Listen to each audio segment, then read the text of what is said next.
Today we are breaking down the top 11 defensive backs in the 2025 NFL Draft. Of course, it's going to save 10, but you guys know I like to give you a little bit extra. We start out here with Jaylen Reed. And for a list to start out at 11 and be able to still have a full tier above where I normally have guys in this range is great. It's a big sign that this class is a very good defensive back class. You guys are going to be getting a full evaluation from me based on one game, and I'm going to be able to break down exactly what this means. By the way, man coverage, self-explanatory, zone coverage, self-explanatory, processing.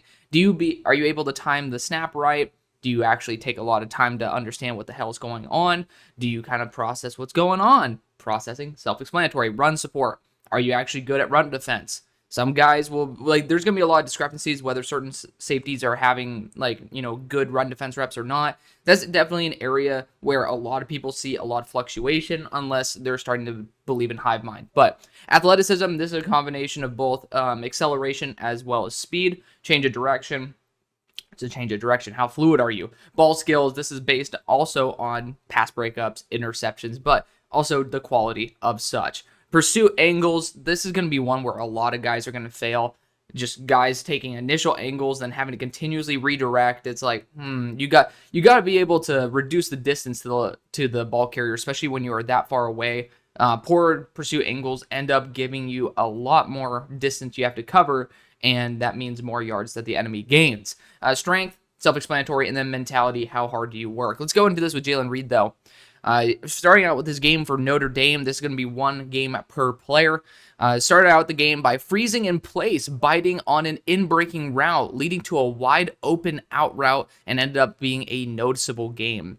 He should have went with inside leverage and stepped out in front of the wide receiver from the outside. He ended up then going very conservative on a quarterback option and had a very delayed response. He was used as a blitzer quite a bit. A lot of times they put him on the line of scrimmage, which is why I have him being more of a box strong safety.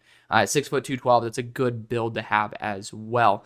Brings a lot of energy to the table. Definitely a willing tackler and a good athlete, which he ended up testing out not so well, unfortunately. That's what kind of bummed me out a bit. But he needs to watch the initial pursuit angles. Weirdly, he's both athletic and unathletic at the same time. It's very hard to understand.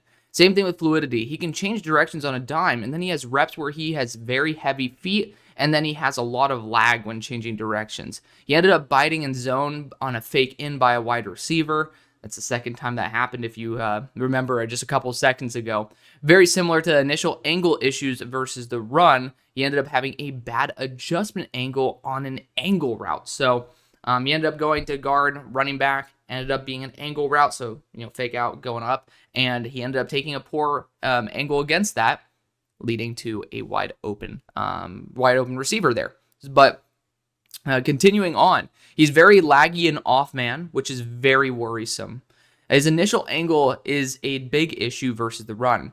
Please do not put this man in catch or off-man situations in the NFL. Just put him close to the line of scrimmage. His athleticism looks more capped as the game goes on. Again, a bad initial angle versus the run. Good adjustment ended up saving the touchdown. I love the YOLO mentality, but I'm just not seeing too much of an NFL defensive back. Bottom line is you have to utilize Jaylen Reed in a very specific fashion. If you keep him near the line of scrimmage, he's going to have some success, but there are some limitations. Talk about Xavier Watts next. I know this is going to be a bit of a hot contention. I understand that Xavier Watts is some people's safety 1, for Christ's sakes. But for me, I've always been pretty low on him. He actually boosted his grade noticeably from preseason. You can go check out that as well. But let's talk about his game versus the Ohio State University. He's very reactive versus the run, especially. He should have seen the probable bounce out and taken a safer angle, but did not, leading to a big bounce out and gain.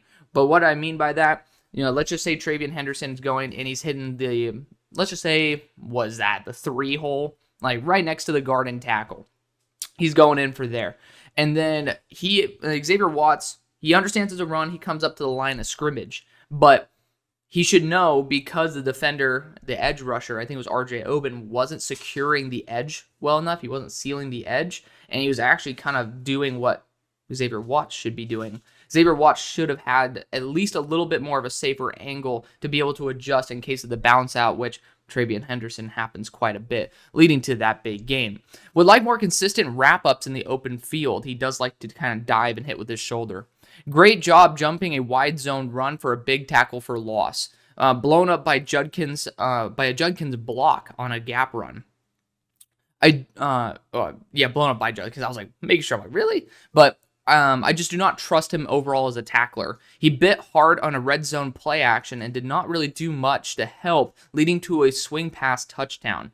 Not a huge fan of that. He ended up just staying in the middle of the field, not actually looking to address, which I know he's smart and I know he has good coverage ability, especially in the red zone. It was a very weird rep where he just kind of didn't know what to do and just stood in place. And I really wanted him to essentially just take over because there was enough defenders in that middle part of the field. And it was actually a touchdown that play because there was a swing pass that ended up being a touchdown. But continuing on here, it started out on the running back swing side too. I don't know what his role was supposed to be, but it is worrisome. So on that rep where he got confused, he was also on that side. So it made me kind of think, are you semi-responsible for the outcome of that play? He ended up being stiff-armed. Seems to have a solid enough top speed, but that mid-range speed looks a bit stagnant. So maybe good acceleration in short range, that mid-range. So we're talking about like 0 to 10, good. Then you like 10 to 60, like, and then like past that ends up being better. But surprisingly, a lot of players have that. They accelerate well, and then they just don't pick up speed until they're like at full stride. It's a very unique thing that I would love to study a little bit more if we can end up having more information like leg length and such. It's a weird tangent, but let's not go on that one, right? But almost needs to be in the box in the red zone. So he ended up having shit run defense from single high, which is kind of, I mean, it's pretty on par for him. He ended up he's very, what is it called? When you end up bouncing back and forth, he oscillates quite a bit between being acceptable versus absolute cheeks. And a C grade is adequate. So, you know, again, not many players are going to have good pursuit grades, FYI. But that's just me. I mean, if I grade everybody equally harshly, you can end up seeing the guys who separate themselves. I digress, though. Pursuit angles leave me wanting. A lot of mid-pursuit adjustments for taking the wrong angles. Seems to be really solid versus outside zone most of the time. Good job flipping his hips when seeing the quarterback begin his throw motion, but did not have the awareness of where the wide receiver targeted was until after the ball was thrown. So he knew the ball was being thrown. He knew the general direction. So he breaks on it. I'm like, yes, awesome. That's why you have a lot of interceptions. But the way that you get those interceptions to translate to the next level is knowing where the receiver is that he is targeting. And he did not do that because the pursuit angle he went on, the depth that he went, did not match where the receiver was going to be. So that kind of sucks, but I mean, it's a good thing to at least have that instant reaction capability in coverage. He ended up being mossed by Henderson, but a good job at being at the catch point. He did good man coverage versus tight ends, but he doesn't do so well versus wide receivers. He ended up having a bad bite on a counter run and ended up having shitty effort on the recovery. Extremely non-assertive versus the run in the red zone on multiple attempts. Really bad red zone run defender. Oh my goodness. He can get stiff when he does come downhill. So Xavier Watts, I mean, bottom line, you're looking for somebody to like, I don't know what was up with him in the red zone. He just normally is very solid in the red zone. But this time, not so much. Not sure what the hell happened there. But, I mean, ball skills are there. Coverage skills are there. He's just still working on it. And the thing that I love about Xavier Watts is that even though I think of him much lower than some other individuals, first off, his defensive coordinator's in college. But the defensive coordinator who got him to improve, and we're seeing that improvement year over year, I mean, there's just... I like seeing improvement, and then you also, like, you don't have to worry about, if he goes to Cincinnati, whether he can actually work with the coach. So, Andrew Makuba's at 9. Again, going to ruffle some feathers. That's okay. I still love you guys nonetheless. But let's talk about his game versus the Ohio State University, because whenever we can get an Ohio State game, I want to be able to talk about that. Like, whether it's always going to be a big school that I talk about for the most part, unless someone didn't play. I mean, I'm talking about Kevin Winston, but Andrew Makuba, let's talk about him. Great job coming downhill to seal an open edge. So, I mean, similar to what I was talking about, but kind of contrasting what Xavier Watts did. Eager to get some action. He takes some wonky initial angles. A bit delayed on reaction timing, weak arm tackle that was broken, but good job coming downhill nonetheless. Willing to lower the shoulder. Great vision by Henderson to adjust for Makuba, filling his run lane. So I didn't blame Makuba for that issue, honestly. Like Travion Henderson, when I'm not watching him, I like him more than when I'm watching him. It's a weird thing. That usually means the player's going to do very well. But, maybe my confidence in Henderson's boosted a bit more than maybe I gave him credit for. Would want more form tackling, but he does make it work. So he fluctuates on whether he's going to use form tackling or not. I think that at least he shows he can do it. So I fuck with that. But he reacts well to routes developing in front of him, but I do not see the intelligence or the IQ on feeling the routes develop where he is not looking. So certain players, the perfect example of this was Elijah Molden. And it was the first time I was really studying players and seeing them in this light. There was a receiver that was running a post behind him, and he felt the cut. He felt the receiver cutting. He could tell the depth of the receiver that was going. And that's why I think Elijah Molden's been able to stick in the league. Not saying that he is the end-all, be-all, of course, but it's just a perfect example of certain defensive backs. Sometimes they look back behind them. I mean, I'm more of a guy where it's I want you to check once, and then you can kind of see how the play's developing in your mind. And if you know concepts, you know who's going where for the most part, and then you can do periodic checks. Makuba, I don't think, has that understanding what's going on behind. It's very good that he can process and do very well in front of him, which is why he has such good coverage grades, but I do have to point that out nonetheless. But let's get back to this. He got routed by Emeka Ibuka, an off-man, deep route, but he did not do a bad job, which, if you're not getting routed by Emeka Ibuka, tip of my cap to you as a slot corner / safety. Top speed is a bit capped, delayed reaction to the run in the red zone. That's where I ended off the notes there. But, Makuba's a good player.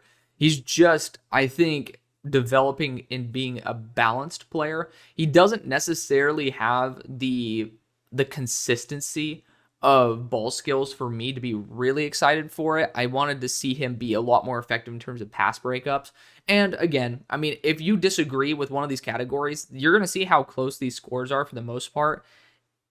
It makes sense for you to have him higher if you think one of the categories you have a strong contention against. So that's probably the reason where it's at, but he's also a little bit smaller, 5'11", 186. Billy Bowman's a super fun player, and if you guys see, I always make one coloring mistake on every single episode, so, ended up fixing it right there with that number 8, but I digress. Billy Bowman's a really fun player. Let's talk about his game versus LSU. He ended up missing a tackle to start out the game, but he was very jittery, not very docile and calm, so, I also sometimes attribute it to, not being in the flow state. Change of direction is pretty solid. His angles need improvement. Not a very secure tackler. Good break and off coverage, but he still ended up allowing a catch. Very reactive, even though he tries to be proactive. He just seems to guess a lot. So certain players that have higher IQ, higher processing grades, they end up reacting properly to plays because they kind of know what's coming. With Billy Bowman, it felt a lot more like I'm going to roll the dice and I'm going to guess and then react after the fact. Because I saw him guess wrong quite a few times, and it looked like he was oh, I know what's going on. And then it ended up not being the case. Once again, he ended up guessing on a slant route, continuing, and then took his eyes off the fact that it ended up being a whip route. Ended up letting a touchdown on that play as well. So he was in man coverage, ended up biting on a slant route. So he sees the slant coming, he steps up and gets ready for it. Takes his eye off the receiver. The receiver runs a whip route. So the guy's already he's not even going towards his way. And then he ended up letting a touchdown. So not a fan of that. Just gotta admit. But back to it. Does a solid job in zone. He actually kind of feels like a Philadelphia Eagle. I should have put that in there as one of those fits. I honestly like a lot of the fits. He's a very versatile player. Very slow reactions to runs. Drops insanely deep when no one's remotely threatening that territory. Probably a scheme, but I would still like some form of creativity in him adjusting his coverage. Great hit stick, honestly, would want even more power. His zone processing is solid, but is much more of a see and get guy, not feel. Remember when I was talking about with Andrew Makuba seeing everything in front of him, not feeling everything behind him? Billy Bowman, very similar. Messed up once again with coverage responsibility when in man coverage, leading to a big gain. So with Bowman, he's a fluid player. He likes to hit, and he's smart when he has everything in front of him. So I think that's a really good foundation to be. Again, look at the difference between Bowman and Watts. I mean, like, it's super minute. So, I mean, again, understandably, if you guys have a different order. Then let's talk about Lathan Ransom next. Ransom's a good player. He's a very good player. I think he ended up dipping quite a bit this year, though, because I had him a noticeably higher in terms of run support. But it's weird. He ended up having some good trade-offs this year that make me semi-confident in his ability, but also a little bit worrisome. Let's talk about it right here with his game versus Texas. His lowest of all the playoff games, by the way. Nice quick feet, a little worried about his straight line speed. Really good proactive adjustment in zone coverage. Major concern with his speed.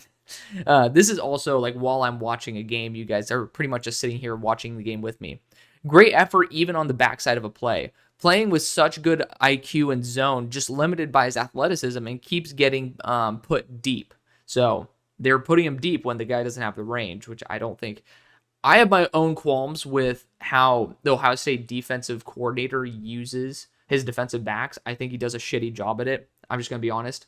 Igbinosun was used improperly. I think Burke was used improperly. Ransom was used improperly. You can't use Caleb Downs improperly because he's literally a demigod, but I mean, I digress. I could go on for hours about how much that irritates me because I'm an Ohio State fan, but let's get back to it. All right. He ended up missing a tackle, but split two offensive linemen, so I'm not going to blame him. So it was a screen pass. He ended up going in between two offensive linemen that were trying to block him. He ended up threading the needle, essentially, and then missed the tackle. I'm like, all right, I'm going to give you a little bit of credit. He didn't end up getting absolutely annihilated by the blockers.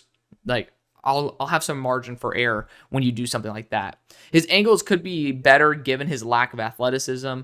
That is kind of a problem. Funnily, his drop speed is arguably better than coming downhill. So when he's having to bail out, he actually ends up moving a lot faster than when he's coming downhill. Missed a tackle for loss on a blitz. He ended up tensing up when seeing the tight end pull block, which is not good. Overall, though, he is very calm and composed. He does like to get a hit in if he can. He's extremely smart in zone coverage. He might be the highest zone IQ in the class. He reacts so well to routes developing and proactively covers where they are going to be targeted. He flips his hips well. North-south change of direction is a bit lacking. Used as a blitzer quite a bit. Stiff-armed. Tackling form has been rough. Good job preventing, in prevent, handling speed wide receivers.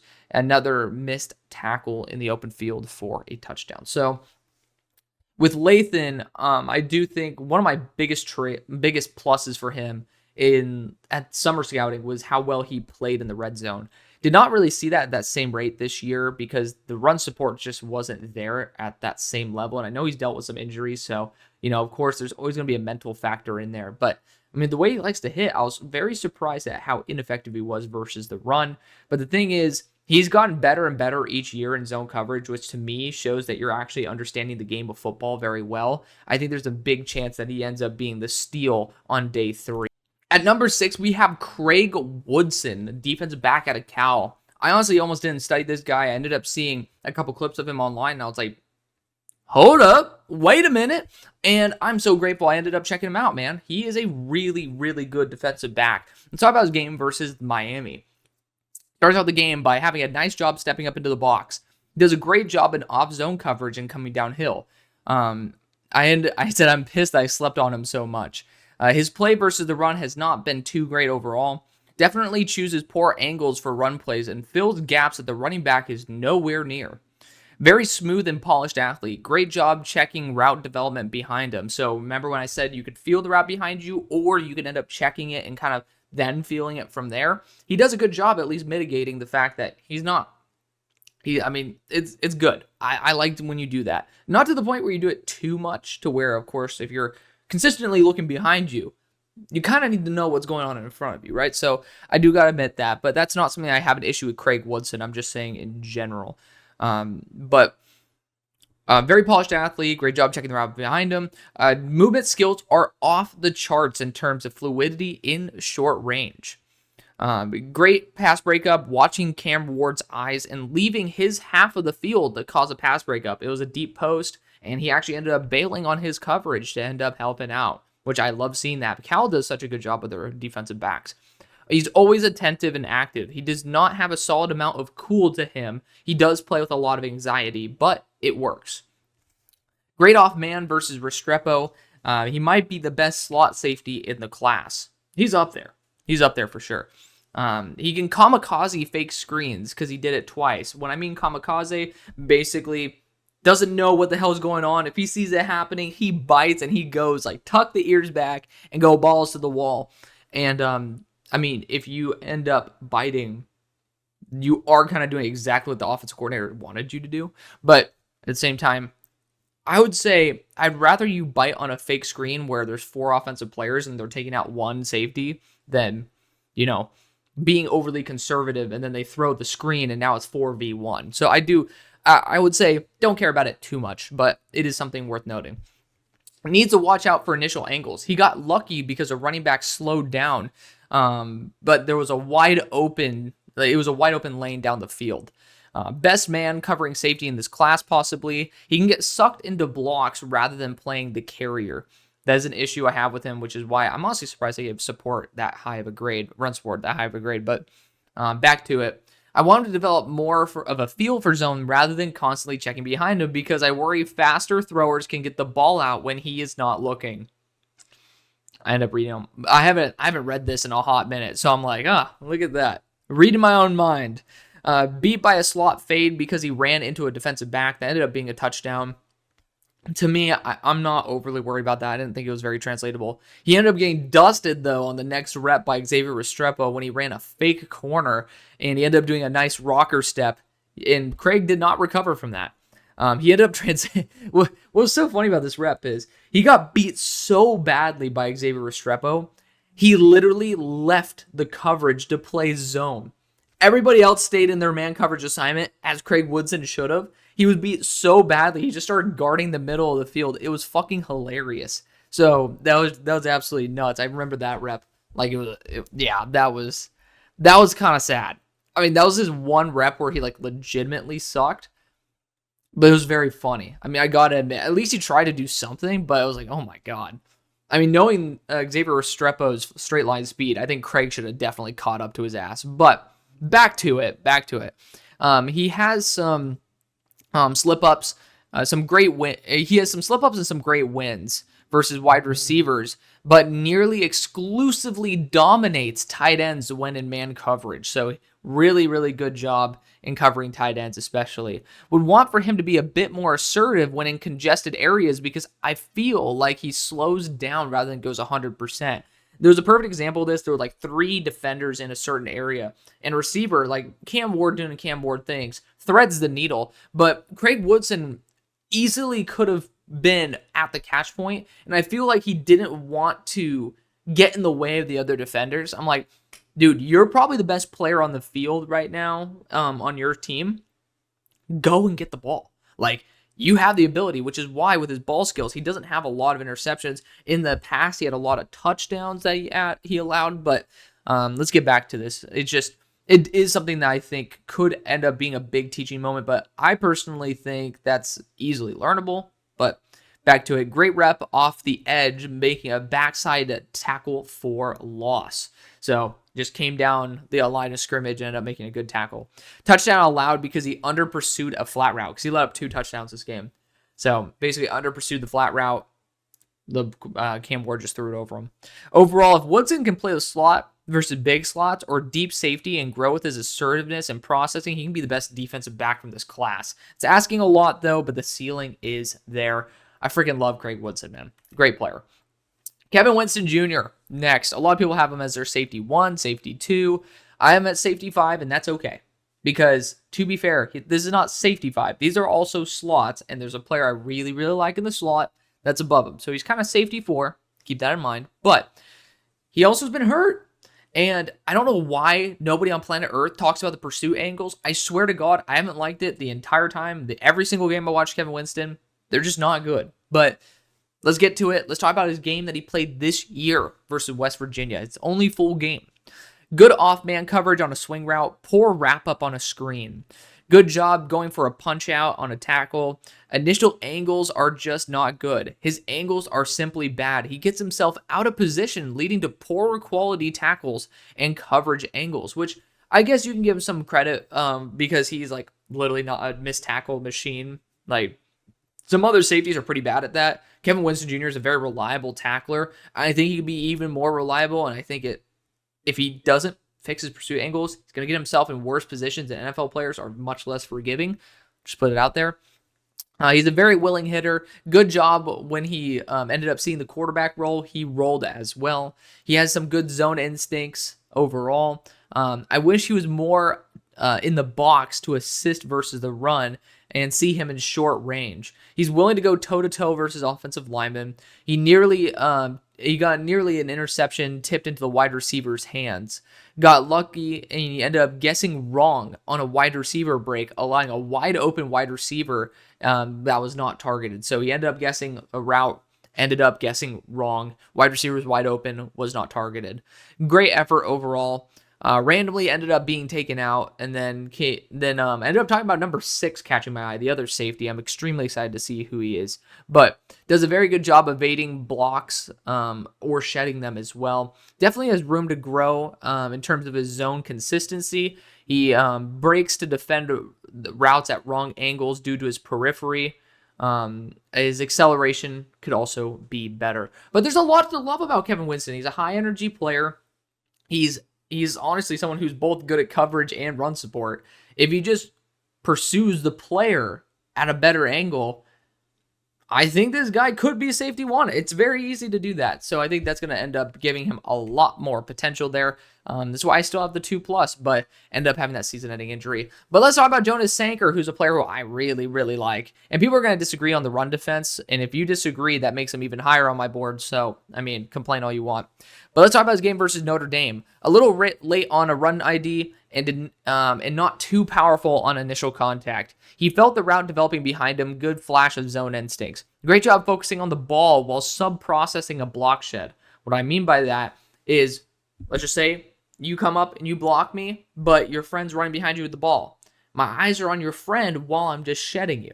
Like, I'm not focused on you, shedding you, and then looking for the ball. I'm looking at the ball the whole time, and then you're just kind of in my way, and then you can do it without having to worry about losing track of the ball. I love when players do that.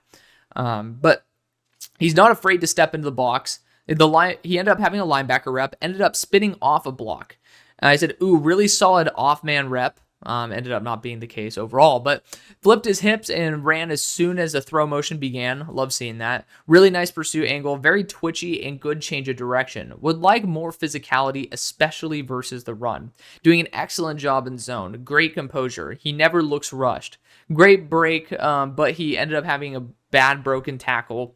Good job versus a tight end the next rep, though. Good recovery speed, slightly late on seeing the streak develop, but he ended up covering it. Love how quickly he breaks the moment the quarterback begins his throw motion. He gets too tall when tackling. That's why he can have missed tackles. Good press versus a tight end. Nice job cutting off the quarterback power after a broken tackle.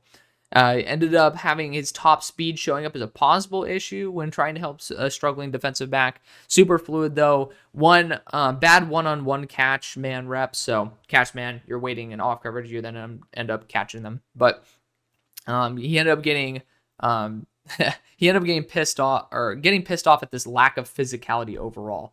So that was my biggest issue with him. And as you can see, there is a player who could actually get above a C grade in pursuit. I gotta admit, but Jonas Sanker, I wanted to be a bit more enforceful. Maybe on an average basis, he might be better at run support than I gave him credit for, but that only gives him more credit to be higher on my rankings. He's awesome. But this is a guy who I love. I've been loving him for a long time. This is This is just the dude I love. Let's talk about him versus Washington this year, which was at his time by far his worst game. Already flashing zone IQ, needs to wrap up a bit better. He identified a screen, ended up picking up, needs to make these little hop steps a little bit quicker because a wide receiver timed it right and got quick separation. So I like the little bunny hop because it keeps you in form, keeps you explosive, keeps you fluid. But if you take too long between those jumps, think about offensive tackles. If you have really heavy steps, more fluid players are going to take advantage of your lack of change of direction, which I'm not saying that's what Sebastian Castro does, but I'm saying it ended up happening on that specific rep. But deep safety rep took the wrong angle on a deep crosser, but still made the play. Does seem a little bit more athletic than last year. Still gave him a pretty bad grade on athleticism overall, though. Felt the route develop behind him and left his zone for it. Great job. Just wish he ended up making the play. Had a quasi-edge blitzer, or he's used on the line, on the defensive line as a blitzer quite a bit. He got faked badly by a double move. Flashing much more athleticism this year than last, which again, because of how I saw him in Mobile, I ended up actually dropping him. And to be honest, this grade is a little bit conservative because I kind of felt bad for the fact that he was graded so highly. But let's get back to it. For some reason, he got pissed off and ended up taking his game up to a whole new level. Backups ended up coming in. Overall, I was surprised at how well he played and how he's improved as an athlete. I'm confident he could have a Drew Phillips-like offseason if he continues to refine his awareness and man coverage and increase his athleticism, which he did not. So that's the unfortunate part. But 10 in chance, man. 10 in chance. That guy, he has the potential chance to be really special as an athlete. Just hasn't done it. Malaki Starks is number 2, which, yes, means that my top 3 are the exact same as what they were. So that's kind of fun. But let's talk about his game versus Texas. Big play due to slipping with a good play design by the offensive coordinator. So he ended up allowing a big play because he ended up slipping, and the offensive coordinator ended up drawing up a good play. Kind of makes sense. From the slot, he has little bunny hops up to the line of scrimmage, which I like that. He took too flat of an angle in cover 2, leading to a huge gain, which, again, this was the game where he ended up allowing like 180 yards, but has slightly delayed reaction overall to run plays. The acceleration's not honestly there as much as I want. He had clean off-man coverage, great job coming downhill, really liking his run defense. Good job reading the quarterback's eyes, unreal fake screen, so ended up doing a good job on the fake screen. Has an issue with accelerating, which is why he struggles in non-press situations in the slot. Doing a good job in catch man, has some legit limitations in standard man coverage, and the acceleration might make him a little bit of a liability in cover 2. Malaki Starks is fucking good. I mean, talk about like a lack of issues. Like, he's just a definition of good. Good in coverage, smart, good run defender. He's damn good. There's just somebody who I think is built like a fucking monster. And I will say right now, his run support grade is a B, is not solely against the run. It's because I love how he tackles an open field. If I were grading it solely on how he plays run downs, it'd probably be a D or a C. Just want to put that out there before I get into this. This is the longest scouting report. But let's talk about his game versus Missouri, because this is the one that he ended up having a pretty bad grade against it, and it was the game that I fell in love with him the most. And I ended up miscoloring the A+. But honestly, it's too late into the episode for me to pause and do that shit again. But regardless, he starts out the game by essentially covering 2 crossers simultaneously. He ended up covering the underneath, and then ended up having a really quick backdrop to be able to cover a deeper crosser route. So love that off the bat. Showing a lot more explosiveness and fluidity than the first time I saw him last year. He looks more comfortable as an athlete. Reacting and bailing as soon as the quarterback winds up to throw. Insane reaction time and excellent response. In fact, it is literally as the quarterback hits the top of his drop, and he saw that the quarterback was staring his receiver down the whole time, not even as he was throwing. So basically, he's not even waiting for the quarterback to go here to go. He literally saw the wide receiver. He was staring down the wide receiver in his drop, and as soon as he hit the top, where you could see, you're going down, you're about to hitch, he's going right on in defending the route, which I think is awesome. Like, that's a cerebral level play right there. Solid pursuit angle from deep to stop a breakaway run. I don't know about him in the box too much versus the run. He can get a bit kamikaze, which if you guys heard a little bit earlier, basically you just go batshit crazy and you don't actually process or react to what's going on. You just go, which doesn't end up actually doing too well in a game that requires you to use your head. Edge rep ended up being untouched, but he ended up getting a tackle for loss. Run IDs are a bit lacking. He takes solid angles when changing direction. Slight issue with him deep. He ends up getting stridey instead of the fluid way he does while covering in the box or the slot. So he ends up being very long strides, which I don't think he needs to because he has really good acceleration and his top speed is to the point where I think he ends up limiting how effective he could be as a deep safety, but I still think there's obviously the chance there.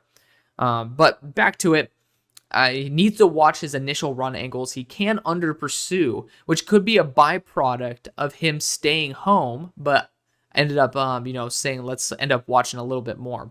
What is insane is how this guy develops so much as a zone defender. He just locked up Burden vertically. Burden ended up getting quick separation on an out route, but Emmanwori planted immediately and had a secure open tackle for a short gain with no run after the catch. So some guy ended up getting his feathers ruffled on this rep. I ended up posting on Twitter. I ended up posting this one where he was like, any safety can do it. And I'm like, do you know who this is against? So this is Luther Burden that some people have as a top 10 player in the class. Some of them as wide receiver 1. So you're talking about a safety, 6'3", 220, in off-man coverage versus this guy. Luther gets the quick separation, which, that's bound to happen. But as soon as Luther cuts, that's when Emmanwori breaks. And when the ball is there, the most effective after the catch receiver gets 0 yards after the catch. Hate to say it, but if you're just watching, the safety made the tackle. You can't get mad at me for not understanding what the hell's going on. All right? You have to have context of what the hell just happened. And I think that it was insane. First off, why is Nick in one-on-one coverage versus Luther? But he did it. He did it, and I think that's incredible. Not super assertive versus the run. Unbelievably reliable when tackling in the open field. Ended up having a really good hit stick on a tight end. My main issue with him in the box is how long it takes him to react to runs or not bite on RPOs. I wonder if they are told to be conservative because it is pretty consistent. And to be fair, the linebacker next to him took a huge jump towards the quarterback side, so I'm not sure if that played a part. So basically, the other player took a massive jump. I wonder if that affected whether Nick was actually biting on the RPO. But I digress. Still running on the backside of the play, even versus the run, which is nice to see. So it's good to see that level of effort at least. Even ended up making the tackle. So he joined a gang tackle, which he wasn't on that same side of the field when the play was happening. I like seeing that. Late reaction to a goal line run ended up being a touchdown. So again, having that issue with him in the box versus the run. One of the best open field tacklers I've seen versus wide receivers and tight ends. He identified a route developing behind him, and it's like his overall processing seems cerebral. If you have a safety you trust and run support to be the alpha, then there's not a better player in the draft to have on your team than this guy. Honestly, an ain't factor for how useless he is versus the run in the red zone. So that's why he has a 2- there. That's going to be the video, though. Thank you so much for watching. Let me know what you think down below. See you on the far side. Peace.